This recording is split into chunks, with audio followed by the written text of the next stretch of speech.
കാവിലമ്പാറ പഞ്ചായത്തിൽ നിലവിലൊരു 5ഓളം പേര് എലിപ്പനി ലക്ഷണങ്ങളായിട്ട് പല ആശുപത്രികളിലായി ചികിത്സയിലുണ്ട്. ഒരാൾ ഈ മാസം മരണപ്പെടുകയുണ്ടായി. അപ്പം ആ സാഹചര്യത്തിൽ ജനങ്ങളെ കൂടുതൽ ബോധവൽക്കരിക്കാനും അവരെ ഇതിൻ്റെ പ്രതിരോധ മാർഗങ്ങളെക്കുറിച്ച് മനസ്സിലാക്കാനും വേണ്ടിയിട്ടാണ് ഇന്നത്തെ യോഗം കൂടിയത്. മൃഗങ്ങളുടെ മൂത്രത്തിലൂടെയാണ് ഈ അണുക്കൾ നമ്മുടെ പരിസരത്തെത്തുന്നത്.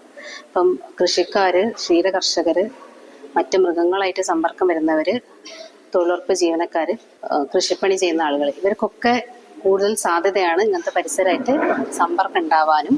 ഇവരിൽ ആരെങ്കിലും ഉള്ള കയ്യിൽ, ശരീരത്തിലോ കാലിലോ കയ്യിലോ എവിടെയെങ്കിലും ഉള്ള മുറിവുകൾ വഴി ഈ അണുക്കൾ നമ്മളെ ശരീരത്തിൽ പ്രവേശിക്കുകയും രോഗാണു അവിടുന്ന് പകർന്ന് അസുഖമായി മാറി ശരീരത്തിൻ്റെ കിഡ്നി, ലിവർ, അങ്ങനെ പല അവയവങ്ങളെ അത് ബാധിച്ച് കൂടുതൽ പ്രശ്നങ്ങളിലേക്ക് നീങ്ങുന്നത്. എത്രയും പെട്ടെന്ന് കണ്ടുപിടിച്ച് ചികിത്സ തുടങ്ങുകയാണെങ്കിൽ പൂർണ്ണമായിട്ടും ചികിത്സിച്ച് ഭേദമാക്കാൻ പറ്റിയൊരു അസുഖമാണ്.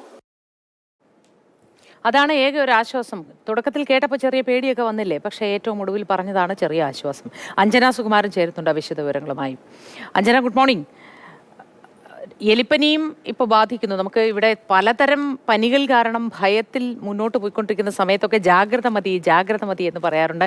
എലിപ്പനി, ഡെങ്കിപ്പനി, ചിക്കൻ ഗുനിയ, അങ്ങനെ എത്ര അസുഖങ്ങൾ. ഈ എലിപ്പനി പ്രതിരോധ മാർഗത്തിൻ്റെ ഭാഗമായി ഈ പ്രതിരോധ മരുന്നുകൾ വിതരണം ചെയ്യുന്നുണ്ടോ ആരോഗ്യവകുപ്പിൻ്റെ ഭാഗത്തു നിന്ന്? കൃത്യമായ ചികിത്സയ്ക്കുള്ള എല്ലാ സൗകര്യങ്ങളും ആശുപത്രികളിലൊക്കെ ഒരുക്കിയിട്ടുണ്ടോ അഞ്ജന?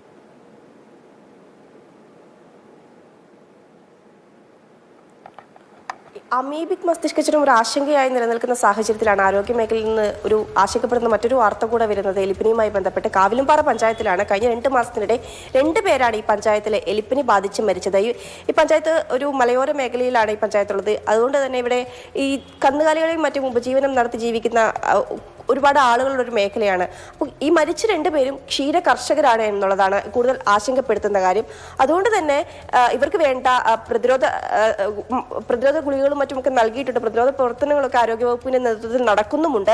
എടുത്തു പറയേണ്ട മറ്റൊരു കാര്യം, 5 പേർ ഇപ്പോൾ എലിപ്പനി ബാധിച്ച് ആശുപത്രിയിൽ ചികിത്സയിൽ കഴിയുന്നുണ്ട് എന്നതാണ്. കഴിഞ്ഞ ദിവസം മരിച്ച ക്ഷീര കർഷകൻ, അദ്ദേഹത്തിന്റെ അസുഖവുമായി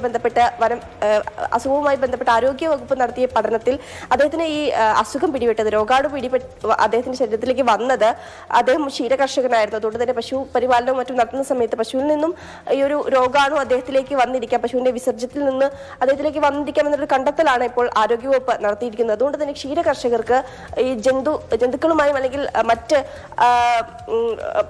മറ്റ് ജന്തുക്കളുമായും ഒക്കെ സമ്പർക്കത്തിൽ വരുന്ന ആളുകൾക്ക്, തൊഴിലാളികൾക്ക് ഇത്തരത്തിലുള്ളൊരു ജാഗ്രതാ നിർദ്ദേശം നൽകിയിട്ടുണ്ട്. അതോടൊപ്പം തന്നെ അവർക്ക് വേണ്ട പ്രതിരോധ നടപടികൾ, ഈ ഒരു ബോധവൽക്കരണം പോലെയൊക്കെ ആരോഗ്യവകുപ്പ് നടത്തുന്നുണ്ട്. കഴിഞ്ഞ 2 മാസത്തിന് 2 മരണമാണ് സംഭവിച്ചിട്ടുള്ളത്.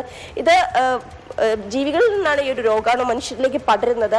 പശുവിലേക്ക് ഈ രോഗാണു വന്നാൽ പശുവിന് കാര്യമായ പ്രശ്നം സംഭവിക്കില്ല. 1 വയസ്സിന് താഴെയുള്ള പശുവാണെങ്കിൽ ചിലപ്പോൾ അതിന് കിഡ്നിക്കും ഹൃദയത്തിനുമൊക്കെ അസുഖം ബാധിച്ച് അത് മരണപ്പെട്ടേക്കാം. അല്ലാത്ത പക്ഷം അതൊരു ബാക്ടീരിയ അല്ലെങ്കിൽ ഈ ഒരു വൈറസ്, ബാക്ടീരിയ പടർത്തുന്നൊരു കാരിയർ മാത്രമായി അത് നിൽക്കും. അത് ആ പശുവിൽ നിന്ന് മനുഷ്യനിലേക്ക് ഈ രോഗാണു പടരുകയും മനുഷ്യനെ പെട്ടെന്ന് ഈ ഒരു അസുഖം ബാധിക്കുകയും ചെയ്യും. ഇതിന് പ്രധാന ലക്ഷണങ്ങളായിട്ട് പറയുന്നത് പനി, അതോടൊപ്പം തന്നെ ക്ഷീണം, ശരീരവേദന, കണ്ണിന് ചുറ്റും ചുവപ്പ് എന്നുള്ളതൊക്കെയാണ് ഇതിന്റെ പ്രധാന ലക്ഷണങ്ങളായിട്ട് പറയുന്നത്. അപ്പോൾ ഈ ലക്ഷണങ്ങളൊക്കെ കാണുകയാണെങ്കിൽ ഉടൻ തന്നെ ആരോഗ്യവകുപ്പുമായിട്ട് ബന്ധപ്പെടുക, വേണ്ട ചികിത്സ തേടുക. സ്വയം ചികിത്സ എന്നുള്ളത് ഇതിനൊരു പ്രതിവിധിയല്ല എന്നുള്ളത് എടുത്തു പറയുന്നുണ്ട്. അപ്പോൾ ക്ഷീരകർഷകരും മറ്റുമൊക്കെയാണ് ഇതിൽ പ്രധാനമായിട്ടും ആരോഗ്യവകുപ്പ് ഒരു പട്ടികയിൽ പെടുത്തിയിട്ടുള്ളത്. അവർക്കാണ് ഇത്തരത്തിൽ അസുഖം പെട്ടെന്ന് വരുന്നത് എന്നാണ് പറയുന്നത്.